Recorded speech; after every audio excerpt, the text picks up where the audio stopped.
வாழ்க வையகம், வாழ்க வையகம், வாழ்க வளமுடன். அனைவருக்கும் இனிய தமிழ் புத்தாண்டு நல்வாழ்த்துக்கள். தலைப்பு: வேதாத்ரி மகரிஷி அவர்களின் நாள் ஒரு நச்சிந்தனை. நாள் ஏப்ரல் 14. தலைப்பு: இன்ப ஊற்று. என்னிடம் ஒரு முழுமையான ஆற்றலோடு எல்லாம் வல்ல இறைவன் என்னை படைத்திருக்கிறான். பக்தி மானாக இருந்தாலும் ஞானவானாக இருந்தாலும் அவனுடைய பிரதிநிதியாகவே, அவனுடைய பகுதியாகவே தான் இருக்கின்றேன். பேராற்றல் என்னிடம் அடங்கி இருக்கிறது.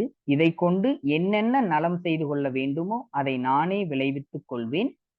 பிறருடைய உதவியை தேவையான இடத்திலே அவர்களுக்கு உதவி செய்து அந்த உதவியை நான் பெறுவேன் என்ற அளவிலே, உதவுபவர்களுக்கெல்லாம் நாம் பதில் செய்து கொண்டிருப்பேன் என்ற அளவிலே கடமை உணர்வோடு நின்று பாருங்கள்.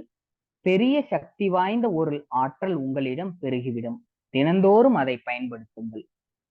நீங்கள் ஒரு அதிகாரியாக இருக்கலாம். உங்கள் அதிகாரத்தின் கீழ் ஆயிரம் மக்கள் துன்பப்பட்டு கொண்டு இருக்கக்கூடும். நீங்கள் இந்த புறம் திரும்பி நாம் அவர்களுக்கு என்ன செய்ய முடியும் என்று எண்ணி விட்டீர்களானால் அத்தனை 1000 மனிதர்களும் அவர்களின் தேவைகளும் நேரடியாக உங்களுக்கு தெரிய தொடங்கும். அதை செய்ய ஆரம்பித்தீர்களேயானால் அவ்வாறு செய்ய செய்ய இன்ப ஊற்றுதான் மனதிலே வளரும். தெய்வத்தோடு தெய்வமாக நிற்கும் ஒரு நல்ல காட்சி உள்ளத்தில் ஏற்படும்.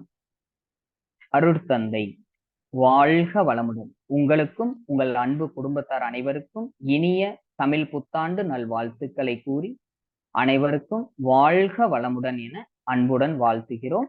வாழ்க வளமுடன். வாழ்க வளமுடன்.